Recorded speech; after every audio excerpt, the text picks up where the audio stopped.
Alors merci Père pour ta présence au milieu de nous. Ce matin encore, nous voulons t'élever, nous voulons encore te glorifier, nous voulons encore nous prosterner devant toi, devant ta grandeur et ta majesté, ta splendeur et tes merveilles, Seigneur. Parce que toi seul, tu es digne de régner dans nos cœurs et d'avoir toute la place. Au nom de Jésus-Christ, Amen.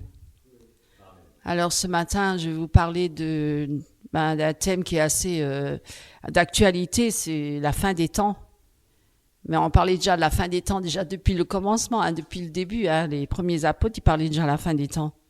Mais nous devons regarder les événements parce que les choses s'accélèrent et il y a des choses qui se passent dans le monde qui sont assez particulières et qui sont en rapport avec les prophéties. Mais là, moi, je vais vous parler de la fin des temps, de l'apostasie, de l'antéchrist et l'enlèvement de l'Église. Alors oui, bien aimés, nous vivons des temps vraiment troubles, où le monde s'éloigne de plus en plus des principes de Dieu. Et puis la Bible, elle nous enseigne que dans les derniers jours, il y aura plusieurs événements marquants qui marqueront la fin des temps, et notamment l'apostasie de l'Église. La révélation aussi de l'antéchrist, parce qu'il y aura un antéchrist qui va venir. Et il faut quand même le savoir, c'est écrit. C'est pas juste un état d'esprit, c'est vraiment un homme impie qui va venir, qui va se présenter en tant que le faux Messie, et qui va dire qu'il est même, après, va vouloir s'asseoir dans le temple de Dieu, s'asseoir sur le trône et dire qu'il est Dieu, quoi. Et cette révélation de l'antéchrist. Et il y aura aussi l'enlèvement de l'Église, heureusement, parce que voilà. Donc aujourd'hui, nous allons plonger dans les Écritures afin de comprendre ces vérités prophétiques et nous préparer spirituellement. Alors on va parler de l'apostasie dans l'Église parce qu'elle est grande et si on regarde vraiment autour de nous, on le voit bien. L'Église qui devient de plus en plus mondaine, qui a abandonné la foi véritable et l'éloignement des vérités divines, parce que la parole de Dieu nous avertit déjà de tout cela en plus. Elle nous avertit dans les derniers temps. Et on peut lisez avec moi, dans 1 Timothée chapitre 4, verset 1, si vous voulez bien apprendre avec moi, et qui dit, mais l'Esprit dit expressément, alors attendez, je vais prendre avec vous, 1 Timothée 4, 1,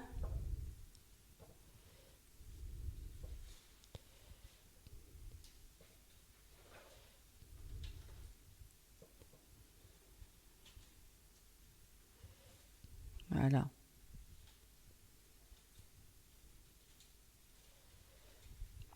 Or, l'Esprit dit expressément qu'au dernier temps, quelques-uns apostasieront de la foi et s'attacheront à des esprits séducteurs et à des enseignements de démons. J'ai une autre version qui dit « Mais l'Esprit dit expressément que dans les derniers temps, quelques-uns abandonneront la foi pour s'attacher à des esprits séducteurs et à des doctrines de démons. » Et vous avez encore un autre passage dans la Bible qui, dans 2 Thessaloniciens, chapitre 2, verset 3. 2 Thessaloniciens, chapitre 2, verset 3. Et je vais vous le lire, que personne ne vous séduise d'aucune manière, car il faut que l'apostasie soit arrivée auparavant et qu'on ait vu paraître l'homme du péché, le fils de la perdition. Vous voyez, c'est écrit. On nous prévient déjà. On nous l'enseigne, on nous laisse pas dans l'ignorance. Le peuple de Dieu ne doit pas être dans l'ignorance de ces choses-là et ne doit pas fermer les yeux et dire oh non Seigneur et ne parler que de Jésus, Jésus, Jésus. Oui, d'accord, mais il faut aussi voir ce qui est écrit et le peuple de Dieu doit se préparer à ces événements-là aussi et d'être vigilant, de veiller parce que on voit que on avertit, on dit quelques-uns abandonneront la foi. Donc pour s'attacher à des esprits séducteurs. Donc il y aura une grande séduction spirituelle et elle est déjà là. Et on peut s'égarer, s'éloigner des voies de Dieu, de la véritable foi et du vrai évangile et de s'éloigner du vrai Jésus pour suivre peut-être un autre Jésus, pour s'attacher à des esprits donc séducteurs et des doctrines de démons. voyez, les démons sont vraiment en action. On est dans un monde spirituel. Les démons existent. Pour ceux qui croient que on est là, tout le monde il est beau, il est gentil. Non, mes amis, nous sommes dans un monde spirituel. Nous sommes pas que charnels, physiques, matériels. Nous sommes aussi esprits. Et nous avons une âme et nous sommes dans un monde spirituel. Et donc, il y a des démons qui agissent dans ce monde spirituel, invisible. Nous sommes dans une guerre, un combat spirituel. Le diable existe, le diable est là. Il rôde autour de ceux qui... il essaie toujours de faire chuter les chrétiens ou de les éloigner de la vérité avec Christ. Donc, nous avons des paroles qui nous avertissent, qui nous préviennent, qui nous enseignent, et qui nous exhorte. Et je suis là aujourd'hui pour vous exhorter, non pas pour être une femme qui enseigne la parole devant une assemblée. Mon mari est l'autorité spirituelle qui va vous enseigner la parole de Dieu. Je ne fais qu'un avant-première pour exhorter le peuple de Dieu, mes amis. Et aujourd'hui, je vais vous exhorter. Alors, 2 Thessaloniciens chapitre 2, verset 3, que personne ne vous séduise d'aucune manière. Donc, encore une fois, un avertissement, prévoyance, prévenir que personne, donc ça peut être tout et n'importe qui, que personne ne vous séduise d'aucune manière, car il faut que l'apostasie soit arrivée auparavant et qu'on ait vu paraître l'homme du péché, le fils de la perdition. Vous voyez? Donc, il faut s'attendre à ça. C'est en train de se réaliser. Et l'apostasie se manifeste de plusieurs manières. Alors, comment? Parce qu'il y a une grande tolérance croissante face au péché. On accepte plus facilement le péché. Dans l'Église, on trouve toujours des prétextes. Ou par sentimentalisme, ou parce qu'aujourd'hui on est dans l'époque moderne, on doit pas être vieillot ou vieux jeu, ou comme les premiers chrétiens primitifs qui étaient très stricts par rapport au péché. Mais aujourd'hui on veut être tolérant, mais Jésus n'a jamais été tolérant. La tolérance n'existe pas parmi les chrétiens, ça c'est faux.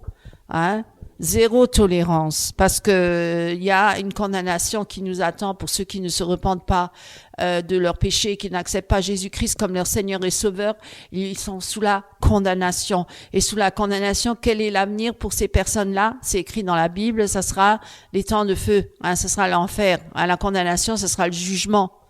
Le jugement est séparé définitivement loin de Dieu. Donc, mes amis, c'est quand même grave. Nous devons quand même en parler. On peut pas juste ignorer les choses et juste par sentimentalisme ou par bienveillance pour notre prochain, en le caressant dans le sens du poil et en ne faisant pas allusion au péché. Et en parlant que de Jésus est amour, Jésus est bon et miséricordieux. Oui, Dieu est amour, oui. Dieu est miséricordieux et plein de grâce, oui. C'était effectivement, sinon nous serions pas là, parce que nous aussi on méritait pas cet amour. Et nous étions des gros pécheurs, et nous sommes des pécheurs, mais nous avons été rachetés par le sang de Jésus-Christ, qui est mort sur la croix pour tous nos péchés, qui a versé son sang pour nous. Si nous sommes là aujourd'hui, c'est pas parce qu'on a une gloriole ou quelque chose, qu'on mérite quoi que ce soit, ou parce qu'on est là en pensant que nous sommes supérieurs à ceux qui nous entourent. Absolument pas. Nous avons été rachetés, nous avons été mis à part maintenant, nous ne sommes plus à nous-mêmes, nous appartenons à Christ, et c'est pourquoi nous devons prêcher l'évangile, parce qu'il est dit, même Paul l'a dit, je suis pressé je dois témoigner de Jésus-Christ. C'est mon devoir en tant que chrétien né de nouveau, parce que j'ai rencontré Christ dans ma vie, parce qu'il l'a rencontré sur le chemin de Damas, il a eu une vision, il a eu une révélation de Dieu, et moi aussi j'ai eu une révélation, et je dois parler de Jésus-Christ, je dois témoigner du Seigneur, je suis obligée de le faire. Si je le fais pas, les pierres crieront à ma place, mais moi, quand je comparaîtrai devant Dieu, que va dire le Seigneur? Est-ce que tu as parlé de moi? Est-ce que tu as témoigné de moi? Est-ce que tu as évangélisé? Est-ce que tu as vous voyez, c'est pas la question. On va pas se taire. Pourquoi vous voulez qu'on soit muselé et qu'on soit juste là comme des personnes hébétées qui sont là assises sur une chaise à ne pas bouger? Nous devons être des chrétiens vivants et qui avons la vie de Christ en nous, et nous devons témoigner de Jésus-Christ. Et que les temps sont mauvais. Les temps sont mauvais. Nous sommes à la fin des temps, et nous devons regarder ce qui se passe aussi autour de nous, les événements dans ce monde et dans l'Église. Et nous voyons bien qu'il y a beaucoup de choses qui ne vont plus dans l'Église, mes amis. Vous le voyez bien vous-même, Et on ne veut plus trop parler du péché et de la prédication de la croix. Non, on veut que dire divertissement et voilà le bien-être et la modernité avant tout. Alors et puis si tu as des problèmes, nous avons des chrétiens psychologues. La psychologie chrétienne, elle est là pour t'aider, pour le guérir ton âme. Non, absolument pas. C'est Jésus qui est mort sur la croix pour nos péchés. Si on reconnaît notre péché et qu'on le confesse et qu'on le reconnaît, qu'on s'humilie devant Dieu, Dieu nous délivre, Dieu nous sauve, Dieu change nos cœurs, nos vies.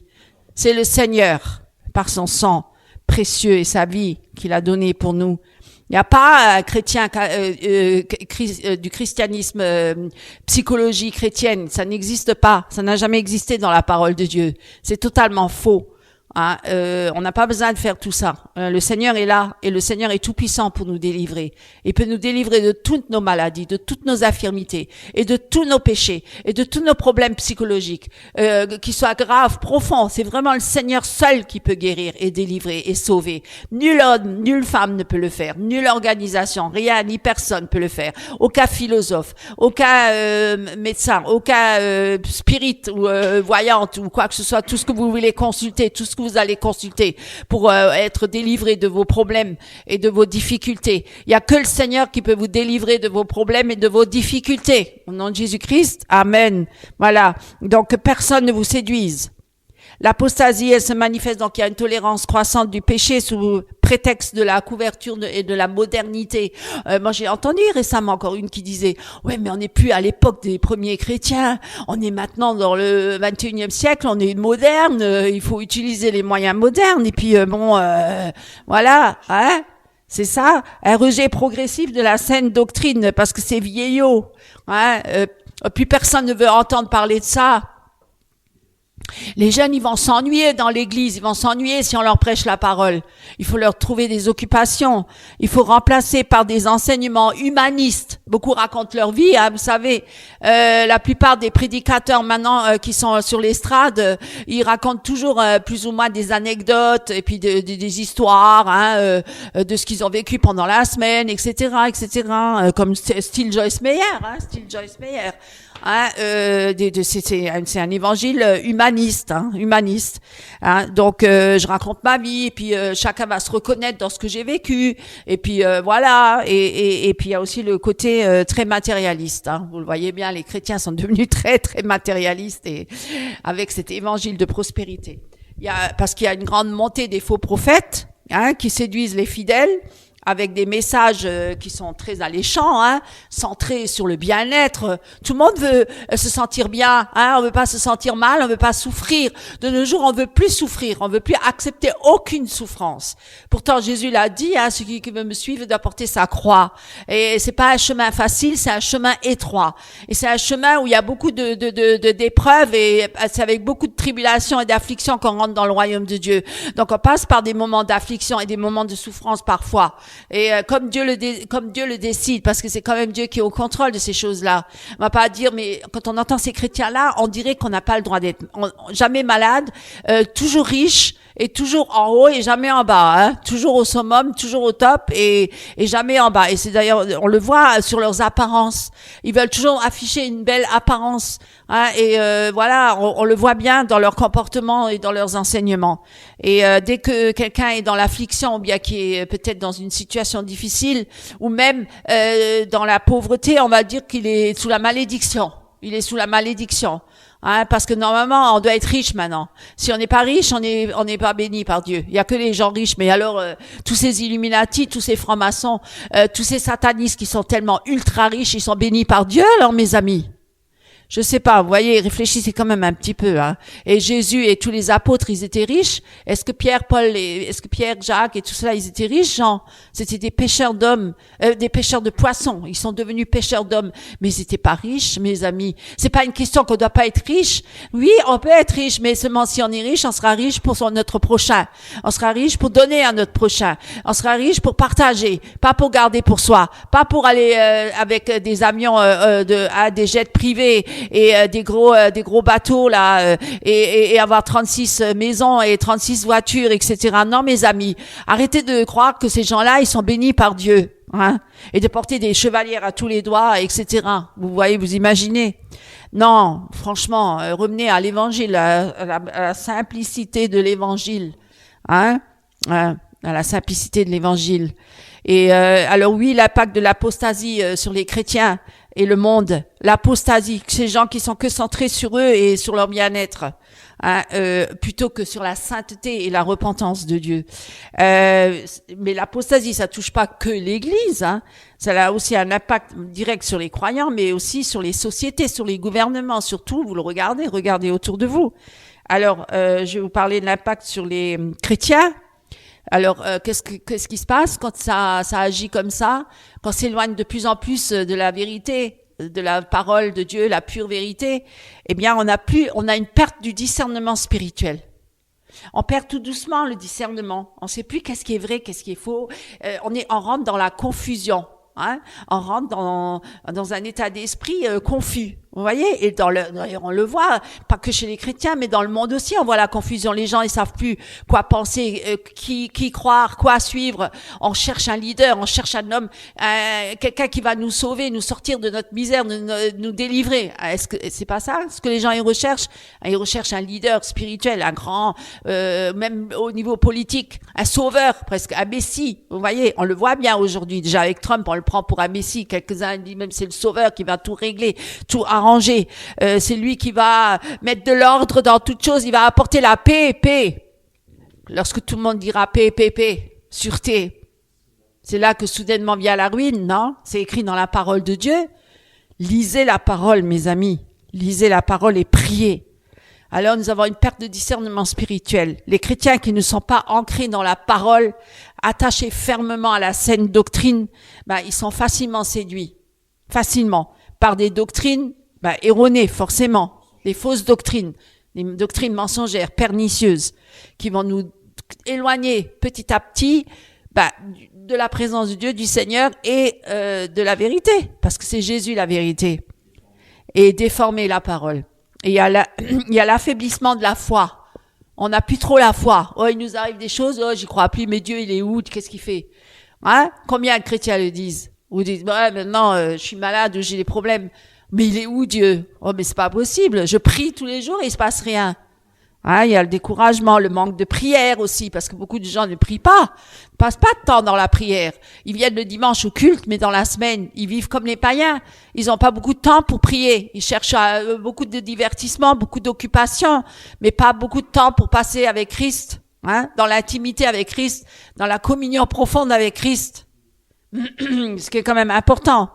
Et donc ils étudient pas trop la parole, les études bibliques, comme on dit. On doit approfondir les choses, on doit faire des recherches par nous-mêmes, hein. On doit examiner si toute chose vient de Dieu, comme les chrétiens de Bérée, les Béréens, les Juifs Béréens. Et ils ont toujours vérifié, toujours. Même quand c'est Paul qui parlait, il vérifiait de ce qu'il disait. Est-ce que c'est conforme à la parole? C'est très important.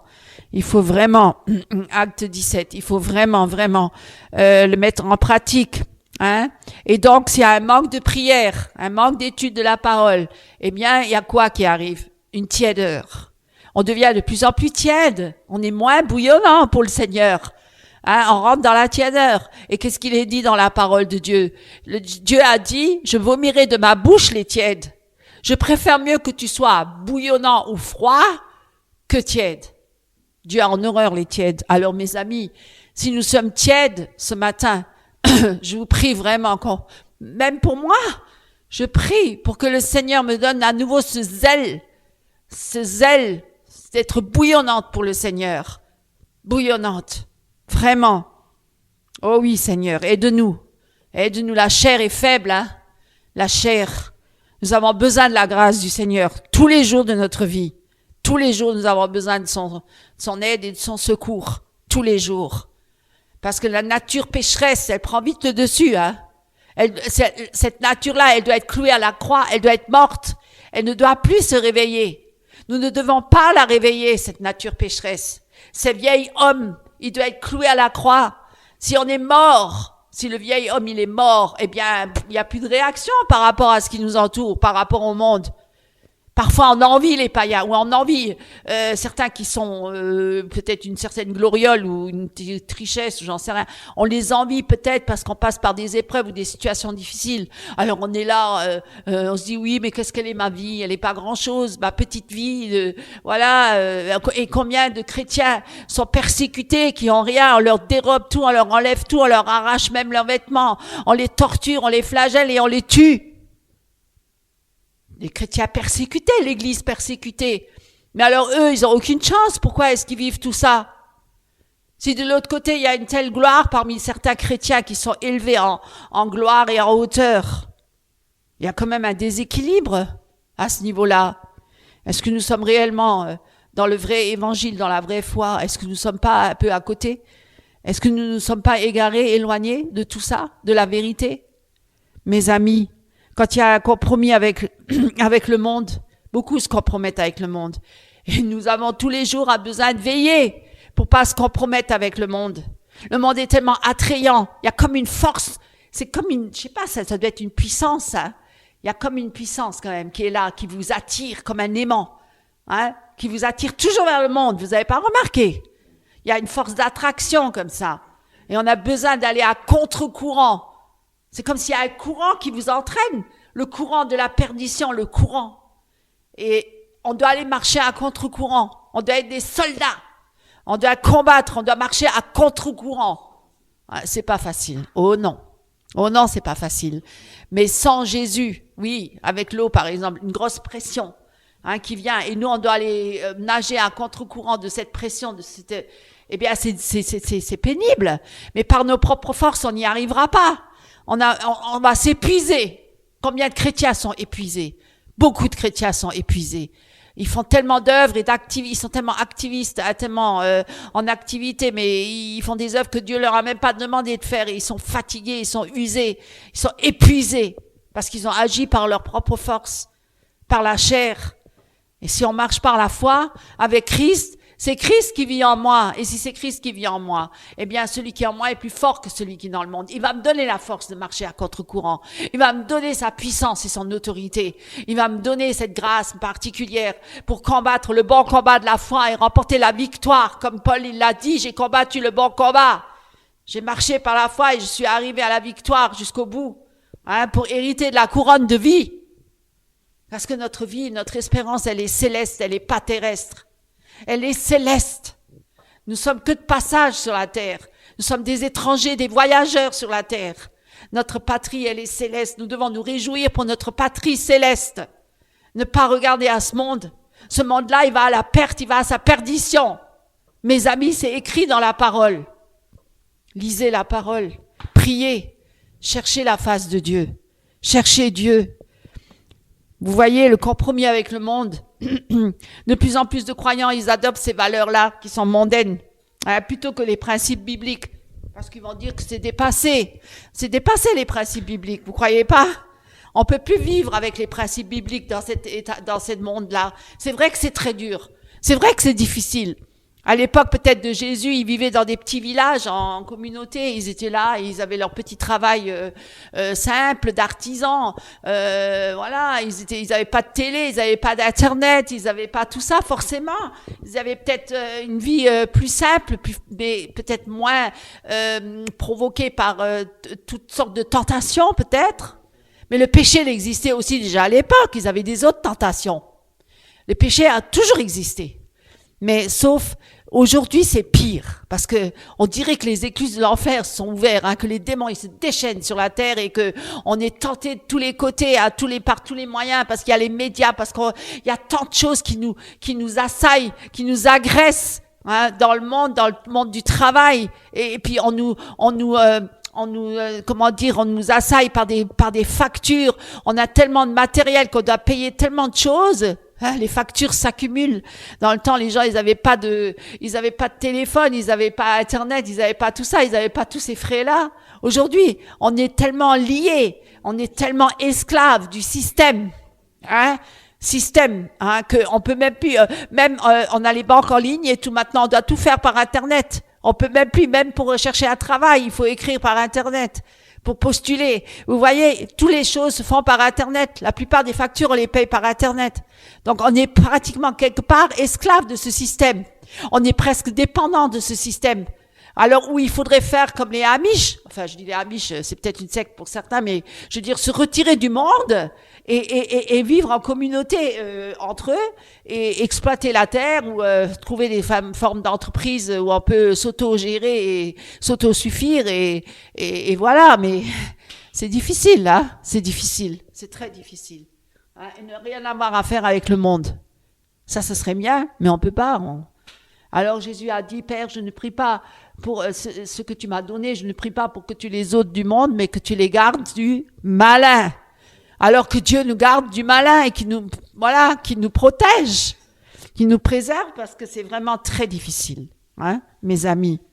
Alors en Amérique, et on voit partout qu'il y a un recul du vrai christianisme. Il y a une autre forme de christianisme qui s'installe, hein, un autre Jésus, un New Age, un nouvel âge, hein, qui est différent. On en a déjà parlé. Mais les vraies valeurs chrétiennes, elles disparaissent de plus en plus. Hein, et voilà, et qui favorisent quoi maintenant? Plutôt l'immoralité. Et maintenant, on vit en concubinage. C'est pas grave. C'est normal, on s'aime. Hein, on va dire à des jeunes qui doivent pas vivre en concubinage que c'est un péché devant Dieu. Non, ils vont pas le croire. Tout le monde le fait. Alors, comme tout le monde le fait, on le fait aussi. Etc. On a déjà parlé de tout ça, l'euthanasie, tout ça, toutes ces choses, les avortements, combien on tue de bébés par jour, tous les jours, partout. Alors, il y a beaucoup de dirigeants politiques, et on en voit, qui ont un langage spirituel pour manipuler les masses, pour les séduire, hein. Tout en vraiment, ils rejettent quand même quelque part les vraies valeurs du vrai chrétien qui marche avec Christ. On le voit bien, ils sont quand même mondains, ils vivent quand même dans le monde, ils sont quand même très matérialistes, ils sont quand même très riches. Bon, voilà, je veux dire, quelque part, oui, Dieu peut utiliser une personne dans le monde, bien sûr, il peut utiliser des politiciens, il l'a fait déjà sous l'ancienne alliance, il a bien manipulé, il a bien utilisé le pharaon pour libérer le peuple de Dieu et le ramener dans le désert, hein.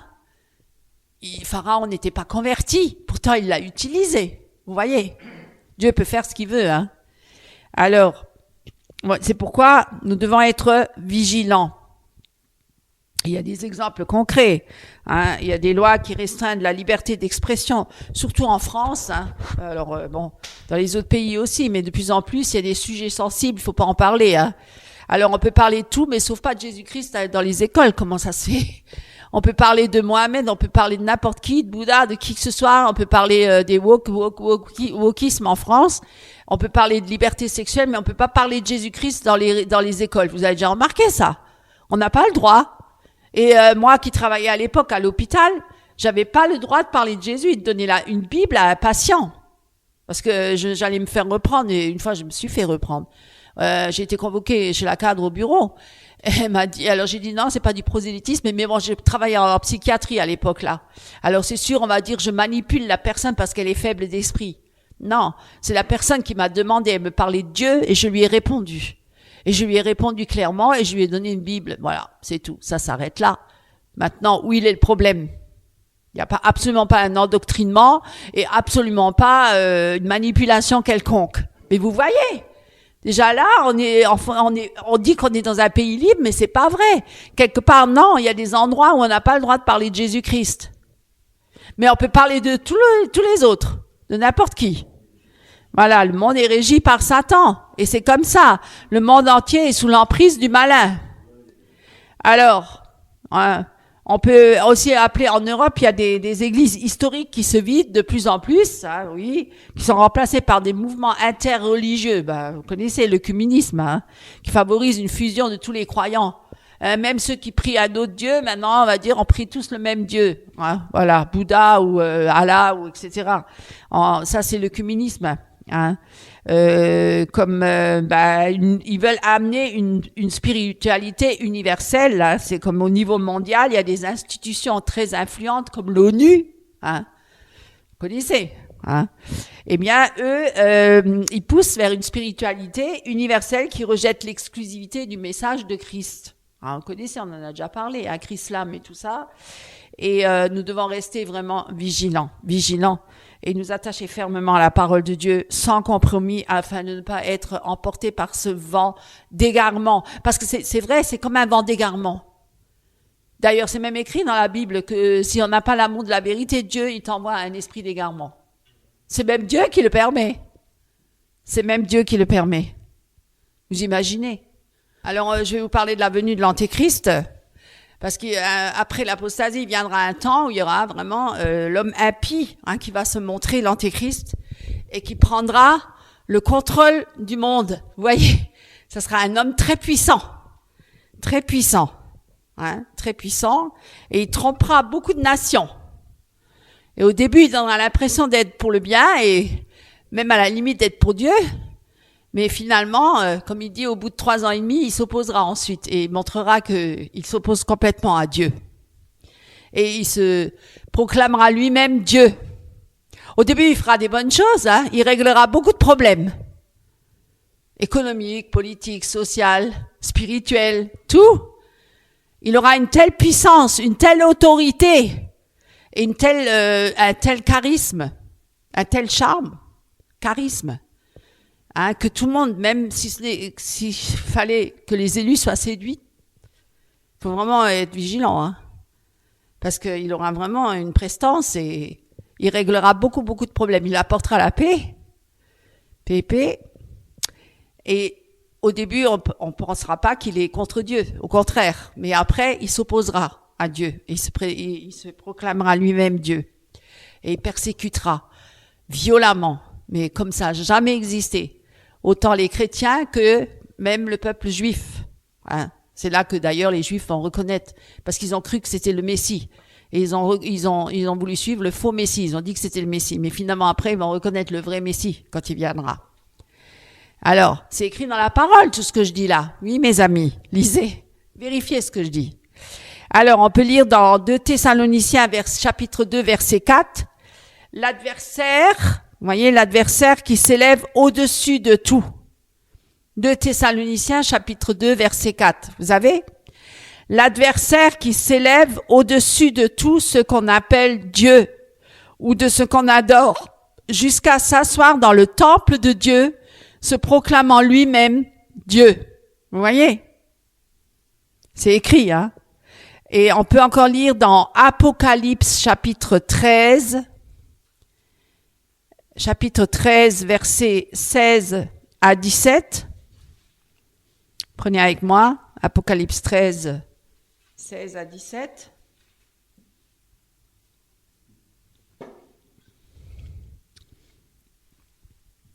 Et elle fit que tous, petits et grands, riches et pauvres, libres et esclaves, reçoivent une marque sur leur main droite ou sur leur front, et que personne ne puisse acheter ni vendre sans avoir la marque, le nom de la bête ou le nombre de son nom. Vous voyez? On arrivera à un stade, à un point où on pourra plus ni acheter ni vendre si on n'a pas cette marque, la marque de la bête. Là, il faudra vraiment qu'on dépende entièrement de Dieu, sinon on sera perdu, Comment le monde prépare-t-il la venue de l'Antéchrist? Ils sont en train de le préparer, le nouvel ordre mondial. Centralisation du pouvoir mondial. Augmentation des crises mondiales. Ordo ab chaos. C'est à partir du chaos qu'on va régler ça en mettant de l'ordre. Vous voyez, d'abord ils ont créé le chaos. Et ensuite, les élites, les oligarches, les Illuminati, tous ceux qui sont au service du diable, je veux dire, voilà, ils sont là ils travaillent déjà dans l'ombre depuis tant d'années, depuis tant de siècles déjà même. Vous voyez, mais pour dire que, voilà, ils apporteront le désordre et ensuite il faut ramener l'ordre. Et quelqu'un va venir et va mettre de l'ordre, il va ramener l'ordre. Centralisation du pouvoir mondial. Augmentation des crises mondiales qui poussent vers une gouvernance unique. Vous voyez, un seul gouvernement, un seul ordre mondial. Des accords internationaux qui renforceront le contrôle gouvernemental. Vous voyez? Ils sont déjà en train d'agir sur leurs citoyens. Contrôle total sur le citoyen. Hein? Alors, ils vont y arriver. On le fait déjà. On le fait déjà. Hein. Au niveau Internet, hein, tout est contrôlé. Hein. Même vos banques, hein, même tout ce que vous avez. Hein. On le sait exactement qui vous êtes. Hein. Il n'y a rien qui leur échappe. En 2025, plusieurs pays adoptent des monnaies numériques. Vous voyez les monnaies numériques centralisées qui permettent un contrôle total des transactions. Contrôle total des transactions. Et oui, hein, tout se passe par là. Hein. Érosion de la liberté religieuse. Ils ont même dit qu'à un moment donné, il n'y aura plus de monnaie, hein, plus d'argent liquide, comme on dit. On sera obligé de payer avec de la monnaie numérique. Donc, on sera entièrement contrôlé. S'ils ont envie, ils peuvent vous bloquer votre compte bancaire. Hein. Vous ne pourrez plus rien retirer, vous serez perdu. Vous n'aurez plus rien. Érosion de la liberté religieuse. Des lois anti-discours religieux rendent illégal le fait de prêcher certains passages de la Bible. Il y a certains passages qu'on peut prêcher, mais pas tout. Hein, la montée du transhumanisme. Vous connaissez, hein, vous le voyez bien. Hein, tout le monde en parle. Et de l'intelligence artificielle. Elon Musk, hein, connaissez. Il en parle de ça. Du transhumanisme. Et robotiser, là, enfin, beaucoup les robots. On parle des robots, là, qui vont agir, qui seront plus intelligents que les hommes. L'intelligence artificielle, qui dépassera l'intelligence de l'homme. Créer un système où la technologie remplace même la foi en Dieu, parce qu'on va pas croire en Dieu, on va pas demander à Dieu, on va demander à l'intelligence artificielle. Elle va nous répondre. C'est lui notre Dieu. Vous imaginez? Promotion d'une religion mondiale. Eh oui, ça aussi, ça se met en place. Des appels croissants à l'unité des chrétiens, l'unité religieuse. Hein? On est tous frères.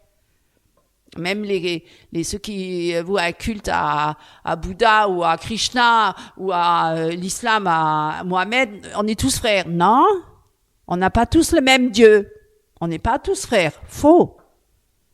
C'est faux. On est frères et sœurs en Christ si Jésus-Christ règne dans notre cœur. Nous sommes unis, une unité. La vraie Église, elle est invisible. Elle n'est pas visible. Elle n'est pas dans une organisation institutionnelle ou autre religieuse du monde. Elle est spirituelle. Elle n'a rien à voir avec toutes ces organisations mondaines. Promotion d'une religion mondiale, voilà, qui rejette, en fait, ils veulent travailler pour une unité religieuse, encourageant une foi inclusive qui rejette la doctrine de Christ, parce que d'ailleurs, le Chrislam, ils disent déjà, il faut pas parler de la croix de Jésus, hein. On enlève même la croix, hein, puisqu'on a construit les 3 temples là. Hein, et donc, on a construit la mosquée, le temple catholique, enfin chrétien, et le 3e, c'est lequel?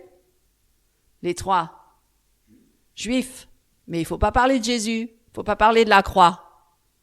En excluant ça, on voit déjà, c'est déjà en train de se préparer. C'est qu'ils rejettent la doctrine de Christ, ils rejettent la doctrine de Christ en disant que c'est pas l'unique voie qui mène à Dieu. Voilà. Voilà, la maison d'Abraham.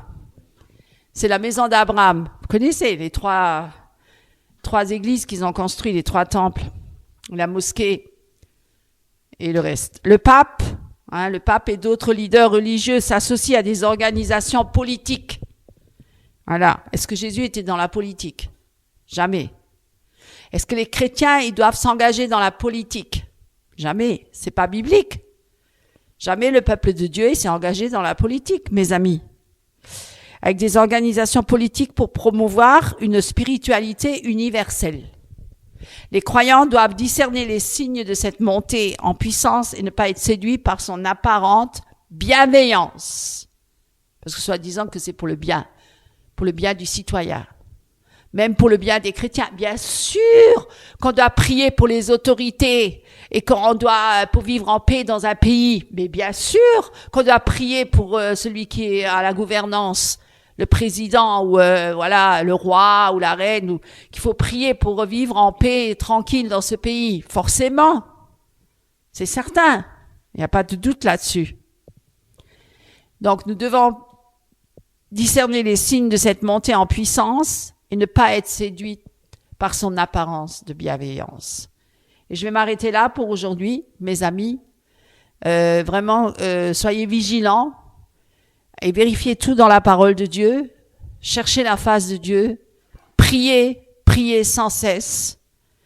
Priez sans cesse. Veillez, priez et résistez au diable. Et il fuira loin de vous. Et vraiment, attachez-vous fermement à Christ et à sa parole. Au nom de Jésus-Christ. Amen. Bonjour mes frères et sœurs en Christ. Prenons ensemble ce matin dans l'Épître aux Hébreux. Le titre s'intitule « Un si grand salut ». Chapitre 2, versets 1 à 4. C'est pourquoi nous devons nous attacher d'autant plus fermement à ce que nous avons entendu afin de ne pas nous perdre. Le message autrefois apporté par les anges a prouvé sa valeur et toute personne qui n'en a pas tenu compte ou qui lui a désobéi a reçu ce qu'elle méritait. Alors, comment pourrons-nous échapper pour nous-mêmes à cela si nous négligeons un tel salut? Le Seigneur lui-même l'a annoncé le premier, puis ceux qui ont entendu le Seigneur nous en ont confirmé la valeur. En même temps, Dieu a appuyé leur témoignage par des signes impressionnants, des prodiges et toutes sortes de miracles, ainsi que par les dons de l'Esprit Saint répartis selon sa volonté. Amen. Soyez richement bénis. Frères et sœurs en Christ, chers amis, chers invités, que le Seigneur soit glorifié ce matin. Merci, sœur Karine, pour l'exhortation, frère Éric aussi pour la lecture de la parole de Dieu. Nous allons dans Colossiens, chapitre 3, et nous allons lire les versets 2 à 3. Affectionnez-vous aux choses d'en haut et non à celles qui sont sur la terre, car vous êtes morts, et votre vie est cachée avec Christ en Dieu.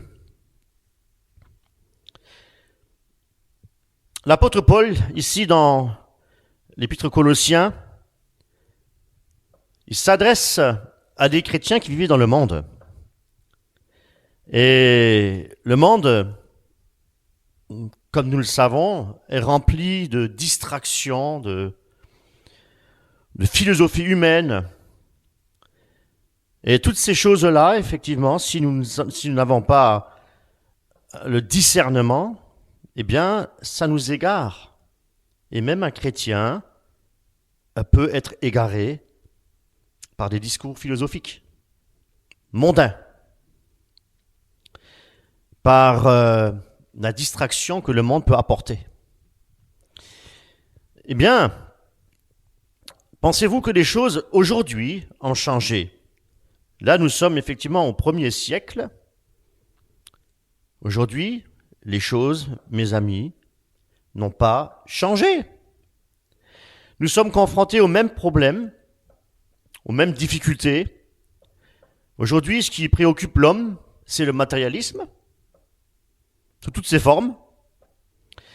D'autres préoccupations de la vie quotidienne, bien vivre, bien manger, bien se nourrir. D'autres préoccupations, les plaisirs du monde pour la jeunesse, ça peut être les jeux vidéo, ça peut être les réseaux sociaux. Bon, à partir du moment où on arrive à avoir un certain équilibre entre le spirituel et les choses que le monde nous offre, nous apporte, eh bien, il n'y a pas de danger, mes amis. Parce que je ne suis pas en train de vous dire que toutes ces choses-là sont néfastes et que toutes ces choses-là, il ne faut pas... Bon, après, effectivement, pour revenir aux jeux vidéo, évitons certains jeux vidéo, comme Harry Potter, des choses comme ça. Des choses qui sont volontairement occultes. Donc, il faut avoir du discernement, aujourd'hui, plus que jamais. Parce que n'oublions pas que le monde est dirigé par le diable. Et c'est l'esprit du monde. Le matérialisme, les plaisirs du monde. Voilà à quoi nous sommes confrontés, que ce soit la jeunesse, que ce soit pour nous. Paul nous rappelle ici une grande vérité, une vérité fondamentale. Que notre vie ne se trouve pas dans ce monde. Notre vie ne se trouve pas dans ce monde. Pourquoi ? Parce que dans ce monde-là, présent, où nous vivons, rien ne peut nous consoler, rien ne peut nous épanouir, spirituellement parlant, rien ne peut combler notre cœur. Ce n'est pas le matérialisme qui va combler votre cœur, ce n'est pas les choses de ce monde qui va combler votre cœur, votre âme et votre esprit. L'apôtre Paul nous invite ici à tourner nos pensées vers Dieu. On peut dire, j'entends souvent des chants vers l'essentiel. Oui, Dieu est ce qui est le plus essentiel, on va dire, dans notre vie spirituelle. Parce que les choses de ce monde sont éphémères. Elles ne sont pas essentielles, comprenez ? Nous avons besoin de choses essentielles. Et ce qui est essentiel, c'est la vie. Et ce qui est éphémère doit un jour mourir, disparaître. Comprenez ? Les choses de ce monde, nous dit la parole de Dieu, vont disparaître. Mais ce qui reste, et nous aussi, c'est l'amour, la charité et la foi. Alléluia. Les choses d'en haut, mes amis, fixer nos pensées sur les choses d'en haut, c'est au préalable d'abord chercher une relation avec notre Créateur. Dieu est notre Créateur, mes amis. Voyez-vous, aujourd'hui on crée des robots. Imaginez-vous qu'un jour il y a un problème, un déséquilibre, et tous les robots commencent à déconner, et ils vont commencer à tuer. Ben oui, c'est des choses qui peuvent arriver, parce que le diable peut le faire. Donc, nous devons chercher les choses d'en haut par une relation, premièrement, avec Dieu, notre Créateur. Désirer mieux connaître notre Créateur à travers la prière et à travers la lecture de sa parole, la méditation de la parole de Dieu. C'est vivre aussi une communion avec le Seigneur et chercher, bien entendu, sa volonté. Parce que ça, c'est Jésus qui nous l'a enseigné. Jésus-Christ a dit, Père, non pas ma volonté, mais ta volonté. Que ta volonté se fasse, et non la nôtre. Nous allons parler un peu de Moïse. Qui était Moïse ? Moïse était un homme de Dieu. Il était en communion avec Dieu. Moïse était un homme qui passait beaucoup de temps dans la présence de Dieu. Nous allons dans Exode. Prenons ensemble Exode. Exode 33, verset 11. L'Éternel parlait avec Moïse face à face, comme un homme parle à son ami. Puis Moïse retournait au camp, mais son jeune serviteur Josué, fils de Nun, ne sortait pas du milieu de la tente. L'Éternel parlait avec Moïse face à face, comme un homme parle à son ami. Moïse ne se préoccupait pas des choses de ce monde. Bon, à l'époque, il n'y avait pas Internet, il n'y avait pas la distraction qu'il y a aujourd'hui, mais il y avait les distractions de l'époque. Le diable, il sait comment faire. Mais il ne se préoccupait pas de ces choses-là. Son désir profond, c'était de chercher Dieu. Son désir, c'était de connaître Dieu.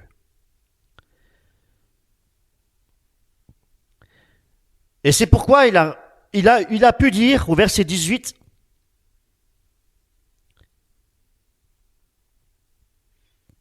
il a pu dire, fais-moi voir ta gloire. Fais-moi voir ta gloire.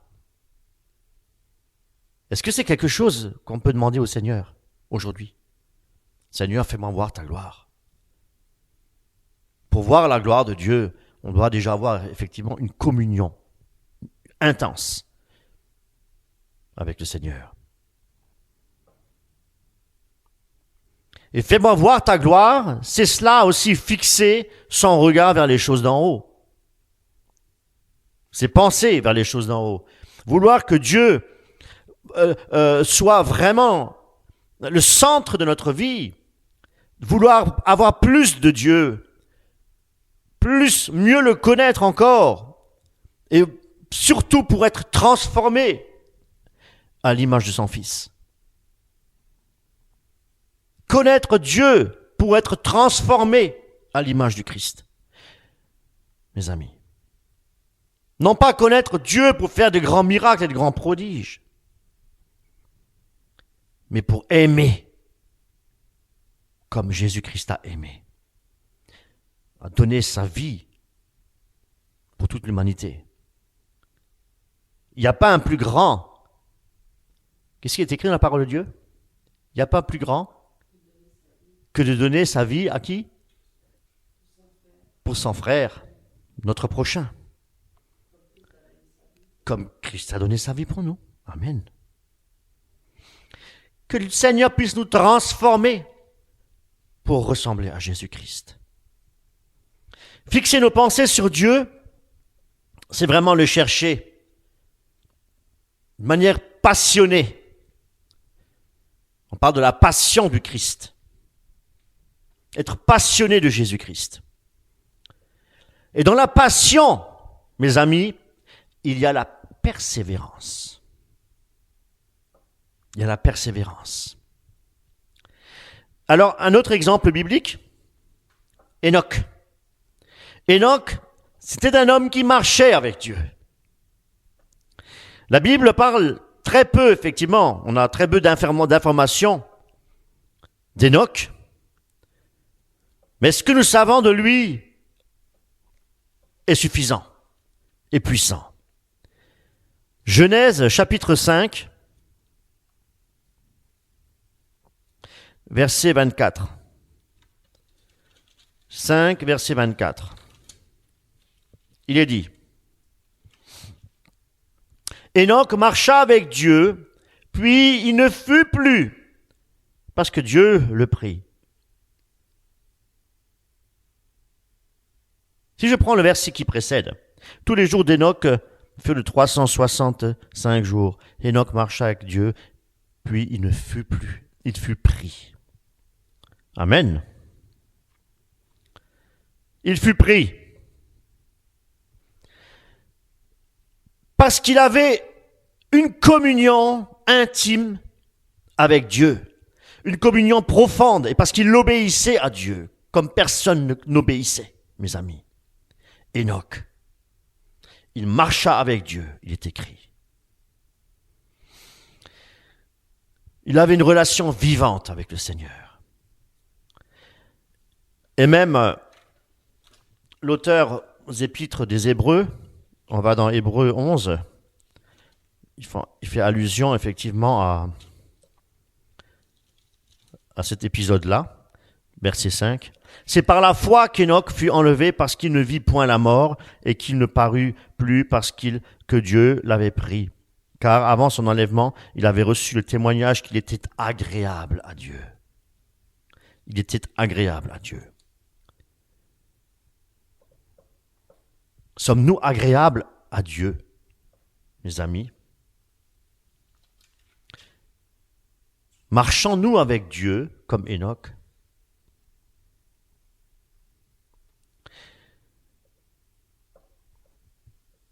Il nous dit bien qu'avant l'enlèvement, il avait reçu le témoignage qu'il était agréable à Dieu. Ce que nous devons savoir, c'est que fixer nos pensées sur Dieu, c'est de marcher avec Dieu chaque jour. Il est dit que chaque jour suffit sa peine. Et chaque jour, nous devons prendre notre croix. Chaque jour. Et vivre une relation de proximité avec notre Maître, avec notre Seigneur et notre Sauveur Jésus-Christ, notre Dieu. Dieu révèle des choses profondes à notre esprit, mais avec ceux qui le cherchent avec passion. Voyez-vous? Nous devons être des Enoch. Nous devons tous être comme Enoch. Des hommes et des femmes qui cherchent à plaire à Dieu, bien avant tout ce que le monde peut nous proposer. Bien avant tout.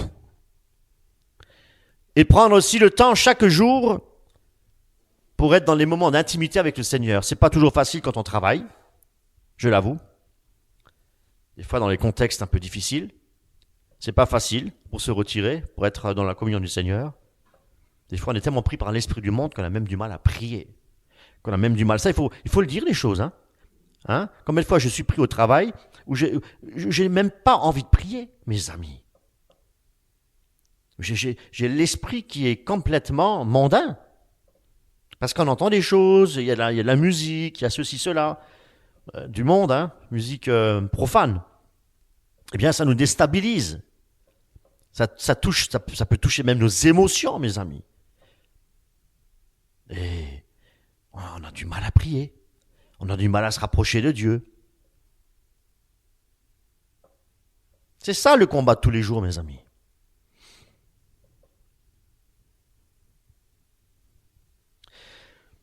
Nous devons prendre chaque jour, justement, ce temps. C'est un temps précieux pour avoir un temps d'échange avec notre Sauveur. Chercher les choses d'en haut signifie ne pas être satisfait de ce que nous connaissons déjà en Dieu, mais vouloir beaucoup plus de sa présence dans notre vie.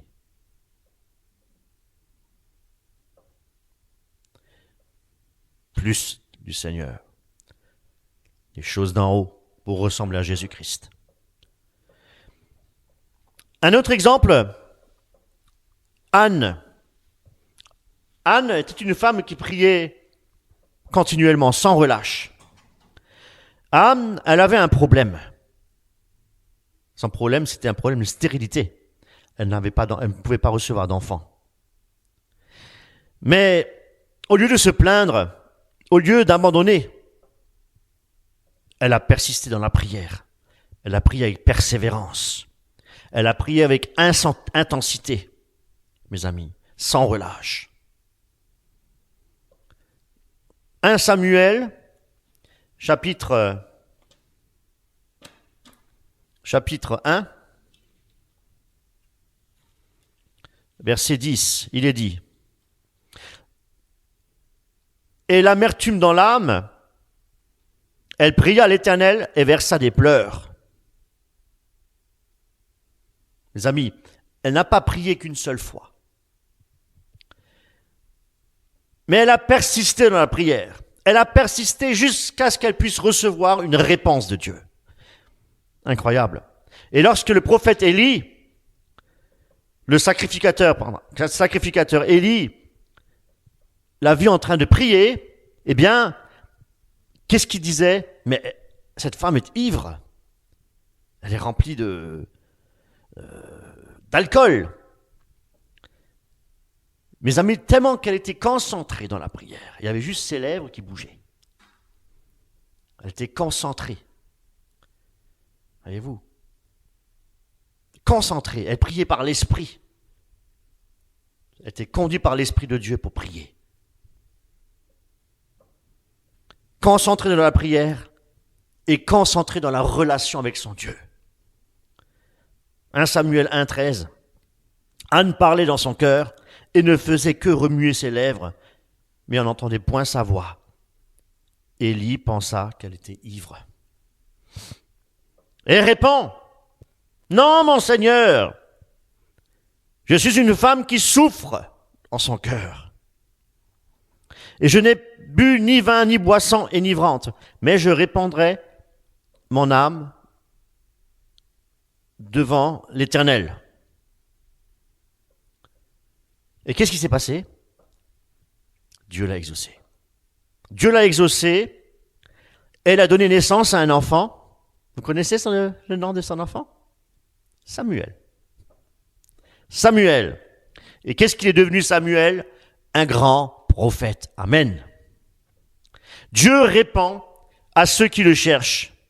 À ceux qui cherchent vraiment la face de Dieu avec sincérité et avec persévérance. C'est pourquoi nous devons prier avec persévérance, sans relâche, mes amis.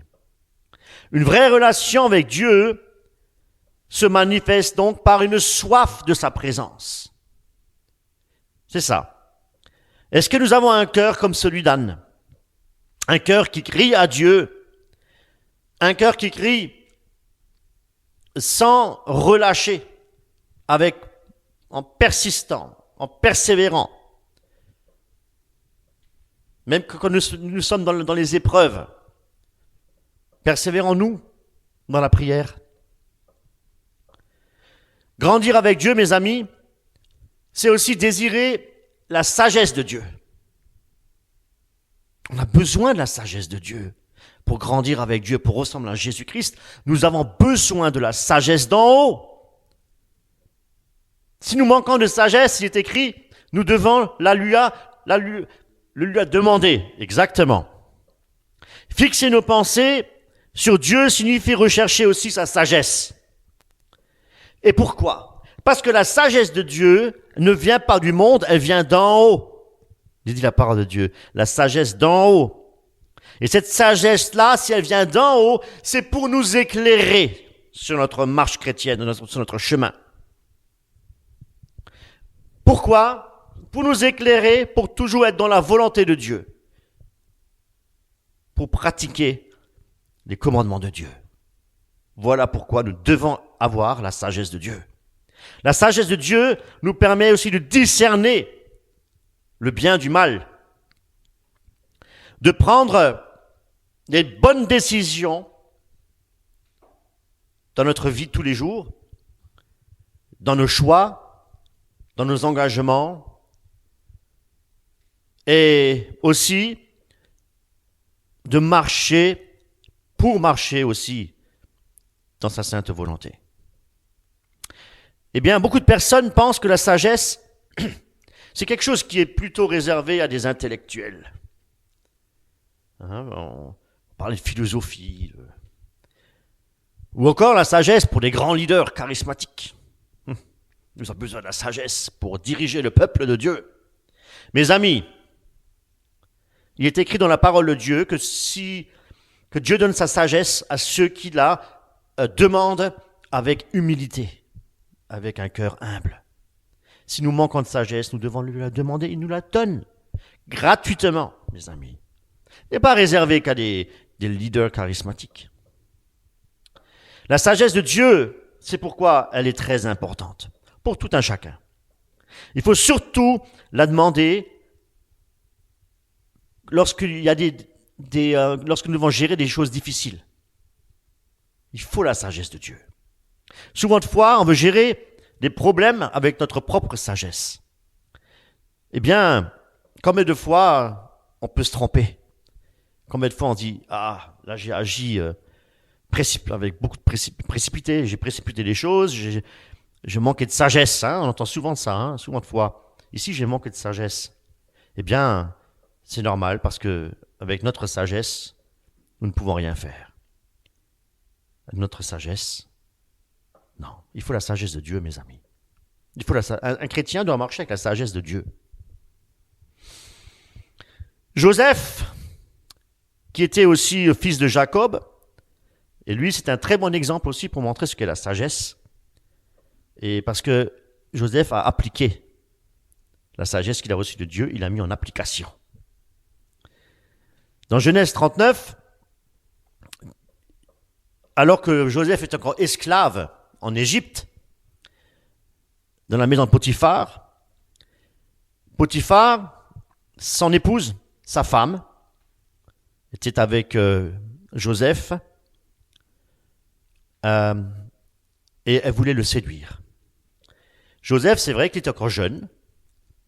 Il était jeune et il était aussi loin de sa famille. Il aurait pu céder, dire, bon, personne ne me voit. Eh bien, Joseph a réagi tout à fait différemment et puis il avait la sagesse de Dieu. Donc, comment il a fait? Qu'est-ce qui s'est passé? Nous allons lire Genèse 39. Genèse 39, verset 9, il est dit: il n'est pas plus grand que moi dans cette maison, il n'est pas plus rien m'est interdit, excepté toi, parce que tu es sa femme. Comment ferais-je un si grand mal et pécherais-je contre Dieu? Mes amis, la vraie sagesse, c'est aussi de savoir dire non au péché. Et c'est ce qu'il a fait. Tentation incroyable. Mais même quand personne ne nous regarde. Et fixer nos pensées sur les choses d'en haut, ça signifie aussi à marcher dans l'intégrité. Parce qu'il y a la théorie et il y a la mise en pratique. Et être intègre, c'est marcher, c'est la pratique, c'est de marcher dans l'intégrité. Plus tard, le même Joseph, il a été emprisonné. Mais il a été emprisonné injustement. Et qu'est-ce qui s'est passé? Dieu lui a donné encore cette sagesse pour interpréter les rêves du Pharaon. Et quand Pharaon a eu ce songe, effectivement, Joseph a pu donner l'explication qui venait de Dieu par la sagesse de Dieu. Et il a pu donner, effectivement, aussi, proposer plutôt une solution pour sauver l'Égypte de la famine. Ça, vous pouvez le voir dans Genèse 41, verset 38, on va le voir, à 39. Et Pharaon dit à ses serviteurs: trouverons-nous un homme comme celui-ci, ayant en lui l'esprit de Dieu? Et Pharaon dit à Joseph: puisque Dieu t'a fait connaître toutes ces choses, il n'y a personne qui soit aussi intelligent et aussi sage que toi. Il reconnaît la sagesse de Dieu. Pharaon. Amen. Dieu est tout-puissant. Dieu est tout-puissant. Dieu est tout-puissant, mes amis. Dieu donne la sagesse. Dieu donne sa sagesse. Mais il la donne à ceux qui lui restent fidèles, ceux qui marchent dans l'intégrité. Et il la donnera beaucoup lorsque nous nous retrouvons dans une situation difficile, lorsqu'on doit trancher, lorsque nous avons un choix à faire. C'est là que nous devons agir avec sagesse et avec prudence et avec discernement. Nous avons besoin de cela, mes amis. Sinon, combien nous pouvons tomber dans les hérésies, on peut faire des erreurs. On dit toujours l'erreur est humaine. Mais si nous bâtissons sur la sagesse de Dieu, avec la sagesse de Dieu, il n'y a plus d'erreur parce que nous sommes dans la vérité. Parce que la sagesse de Dieu nous aide à faire de bons choix. Ou combien il est important pour nous aujourd'hui d'avoir cette sagesse, c'est vrai. dans le monde, dans le monde dans lequel nous vivons. Daniel encore, parler de Daniel, c'est un jeune homme. Il était fait prisonnier à Babylone. Il se trouvait dans un pays étranger, au loin de la famille. Alors, il y avait la culture qui était différente, la coutume, tout est différent. Peuple juif. Et le roi voulait qu'il mange des mets succulents, des plats de la table royale. Waouh! Dites-moi, comment on aurait réagi, nous? Comment moi j'aurais réagi? On me propose des mets succulents, incroyables. Mais lui, il a préféré utiliser la sagesse de Dieu pour répondre à cette invitation. Et qu'est-ce qu'il a fait? Il avait refusé de se souiller. Daniel, chapitre 1, verset 8. Daniel résolut de ne pas se souiller par les mets du roi et par le vin dont le roi buvait. Et il pria les chefs des eunuques de ne pas l'obliger à se souiller. La vraie sagesse de Dieu, mes amis, c'est savoir prendre aussi position pour Dieu. Prendre position pour Dieu, même quand tout va mal. Même quand le monde fait autrement. Fixer nos pensées sur Jésus-Christ, sur les choses d'en haut, ça signifie aussi être fidèle aux principes de Dieu et non pas à tout ce que le monde veut nous offrir. Parce que Daniel marchait avec Dieu, Dieu lui avait donné une grande sagesse. En Daniel chapitre 1, verset 17, nous pouvons lire. Dieu accorda à ces 4 jeunes gens de la science, de l'intelligence, dans toutes les lettres, de la sagesse. Et Daniel expliquait toutes les visions et tous les songes. Daniel était devenu, mes amis, écoutez bien, le conseiller des rois, grâce à la sagesse de Dieu. Un homme rempli de l'esprit pour l'œuvre de Dieu. Beaucoup pensent aussi que la sagesse de Dieu ne sont que pour les choses spirituelles. Mais nous pouvons voir dans les Écritures que la sagesse de Dieu a aussi été donnée dans le domaine artistique pour le travail manuel, et dans le domaine de la créativité. Nous pouvons le lire. Colossiens, chapitre 3. Colossiens, chapitre 3, verset 17. Et quoi que vous fassiez en parole ou en œuvre, faites tout au nom du Seigneur Jésus, en rendant par lui des actions de grâce à Dieu, le Père. Exode. Prenons Exode, chapitre 31, versets 2 à 5. Sache que j'ai choisi Betsaleel, fils d'Uri, fils d'Ur, de la tribu de Juda. Je l'ai rempli de l'Esprit de Dieu, je l'ai rempli de sagesse, d'intelligence et de savoir pour toutes sortes d'usages. Dans le Nouveau Testament, Jacques enseigne que la vraie sagesse ne se trouve pas effectivement que dans la connaissance intellectuelle, mais aussi dans le comportement.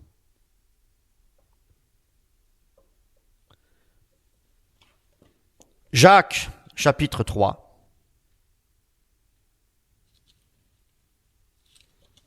Jacques, chapitre 3, verset 13.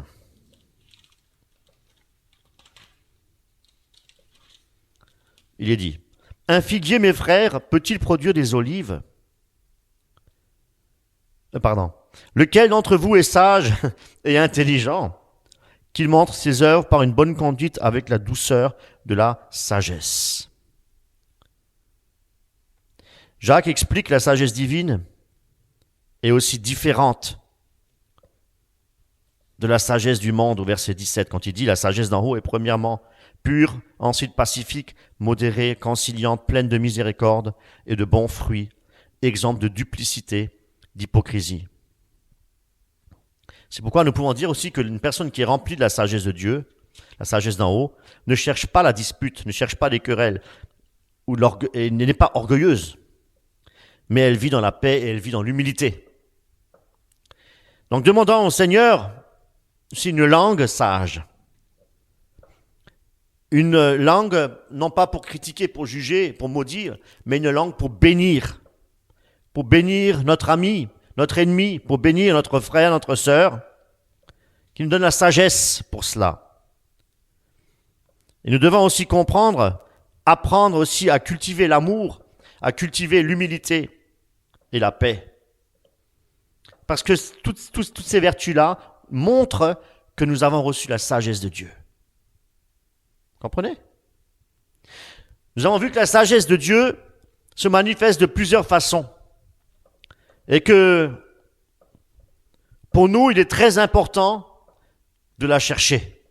Très important. Chercher les choses d'en haut, donc c'est aussi être passionné par sa parole, avoir de l'amour pour la parole de Dieu. Esdras, un homme qui était consacré à la loi de Dieu.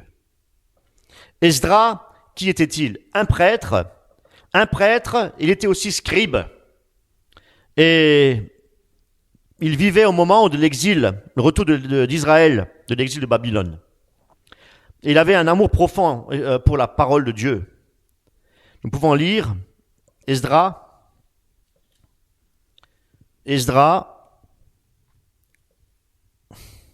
chapitre 7. Esdras, chapitre 7, verset 10. Car Esdras avait appliqué son cœur à étudier et à mettre en pratique la loi de l'Éternel et à enseigner au milieu d'Israël les lois et les ordonnances. Que nous puissions, effectivement, comme Esdras, être passionnés par l'enseignement, par la connaissance de Dieu, et qu'il est aussi important de lire, méditer la Bible régulièrement. Pourquoi? Parce qu'elle est une nourriture pour notre âme. Très important. Frères et sœurs, sommes-nous des hommes et des femmes qui cherchent Dieu avec passion, comme nous l'avons vu dans ces exemples? Notre cœur est-il fixé sur Dieu uniquement? Ou avons-nous encore d'autres priorités avant Dieu? Que Dieu nous aide à fixer nos pensées sur les choses d'en haut, mais dans la persévérance et chaque jour, mes amis. Une autre manière de fixer nos pensées sur les choses d'en haut, c'est d'entretenir aussi et de cultiver une vie de prière fervente et profonde.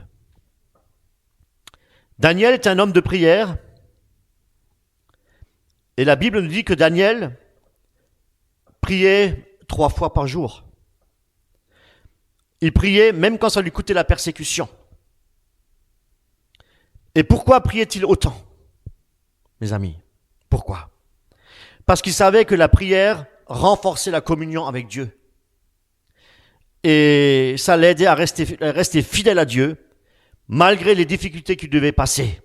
Et il en a dû passer des difficultés, des épreuves. Il n'avait pas les pensées fixées sur la peur. Il n'avait pas les pensées fixées sur l'angoisse des épreuves, sur la menace, sur les dangers face aux épreuves. Mais il avait fait confiance à l'Éternel, à Dieu. Il avait les yeux dirigés sur Dieu. Et Dieu, de par sa foi et par sa confiance, l'a protégé, l'a gardé. Dans la fosse au lion, Dieu l'a gardé. Et dans la fournaise ardente. Merci mon frère. et l'a élevé dans le royaume de Babylone. Imaginez-vous. Dieu l'a élevé dans le royaume de Babylone. Pour nous, il en est de même. Nous devons être persévérants dans la prière, même quand les difficultés s'annoncent, même lorsque ça ne va plus, même lorsque on se dit une montagne c'est infranchissable là devant moi là. Il y a toujours un espoir en Jésus-Christ, mes amis. Dieu répond aux malheureux. Fixant nos regards sur les choses d'en haut, c'est vivre une vie qui est remplie de prière. Parce que la prière nous élève à Dieu. C'est une communion avec Dieu. Avoir nos pensées tournées vers Dieu, c'est aussi marcher par la foi. Même quand il y a les épreuves, les difficultés qui se présentent devant nous. Alors, notre père Abraham, père en la foi, un homme de foi, Dieu a demandé à Abraham de quitter son pays pour aller où? Dans une terre inconnue. Là, il faut faire confiance à Dieu. Il ne savait vraiment pas où il allait, mais qu'est-ce qu'il a fait? Il a obéi. Est-ce que Christ nous demande aujourd'hui, viens et suis-moi? Oh, permets-moi d'abord d'aller. Non. Viens et suis-moi. Obéis. Il ne savait pas où il allait, mais il a fait confiance à Dieu. Et il a obéi parce que ses pensées étaient fixées sur Dieu. Et non pas sur ses doutes et sur ses peurs. Plus tard, Dieu lui a même demandé de sacrifier son propre fils Isaac. Et certainement que ce n'était pas facile. Certainement. Mais Abraham a gardé sa confiance en Dieu parce qu'il savait que Dieu pouvait ressusciter son fils. Et ça, nous pouvons le lire dans Hébreux, chapitre 11, versets 17 et 19. Quel exemple de foi, mes amis. Et parce que il a fixé son cœur sur Dieu, Dieu lui a donné une grande richesse, une grande bénédiction. Dieu bénit. Dieu bénit. Amen. Il est devenu le Père de la foi. Fixer nos pensées sur Dieu signifie lui faire entièrement confiance, même quand nous ne comprenons pas tout, même lorsque nous passons par des épreuves insurmontables. Nous devons nous appuyer sur Christ. Nous devons nous appuyer sur Dieu. Fixer nos pensées sur les choses d'en haut, c'est vivre dans l'amour, c'est vivre dans la sainteté. Pourquoi? Parce que Dieu est saint et parce que Dieu est amour. Et nous appelle à lui ressembler, à son fils Jésus-Christ. Paul, avant de rencontrer Jésus, il s'appelait Saul. Saul.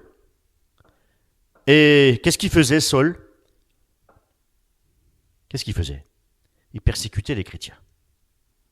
Et il pensait de cette manière-là servir Dieu parce que c'était un pharisien. Mais cependant, il était aveuglé.